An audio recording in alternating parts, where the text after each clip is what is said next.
దేశంలో అందుబాటులోకి వచ్చిన మొదటి కరోనా వ్యాక్సిన్ కోవిషీల్డ్పై కేంద్ర ప్రభుత్వం త్వరలోనే ఒక కీలక నిర్ణయం తీసుకోనున్నట్లు తెలుస్తోంది.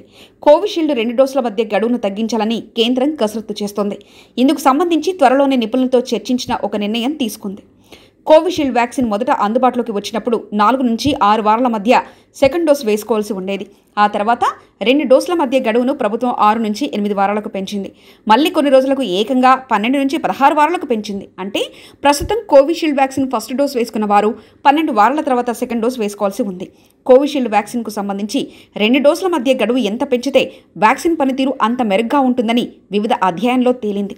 దీంతో పాటు కరోనా వ్యాక్సినేషన్ కార్యక్రమం కోసం కేంద్ర ప్రభుత్వం ఏర్పాటు చేసిన జాతీయ సాంకేతిక సలహా మండలి ఎన్టాగి కూడా కోవిషీల్డ్ డోసుల మధ్య గడువు పెంచాలని కేంద్ర ప్రభుత్వానికి సిఫార్సు చేసింది.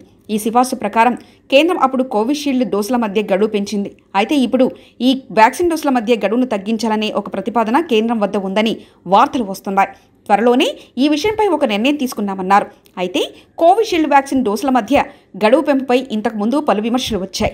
దేశంలో వ్యాక్సిన్ల కొరత ఉన్నందుకే గడువు పెంచారనే వాదనలు తెరపైకి వచ్చాయి. ఇప్పుడు దేశంలో వ్యాక్సిన్ కొరత చాలా వరకు తగ్గిపోయింది. వ్యాక్సిన్ ప్రజలకు అందుబాటులో ఉంది. పైగా కొత్త వ్యాక్సిన్ కూడా వస్తున్నాయి. కోవిషీల్డ్ వ్యాక్సిన్ను ఉత్పత్తి చేస్తున్న సిరం సంస్థ పెద్ద ఎత్తున వ్యాక్సిన్ డోసులను సరఫరా చేస్తుంది. ఆగస్టు నెలలో 12 కోట్ల కోవిషీల్డ్ డోసులు సరఫరా చేసిన ఈ సంస్థ సెప్టెంబర్ నెలలో 20 కోట్ల డోసులను సరఫరా చేయాలని అనుకుంటుంది. దీంతో దేశంలో కోవిషీల్డ్ వ్యాక్సిన్ కొరత అనేది దాదాపుగా ఉండకపోవచ్చని నిపుణులు అభిప్రాయపడుతున్నారు. Press the bell icon on the YouTube app and never miss another update.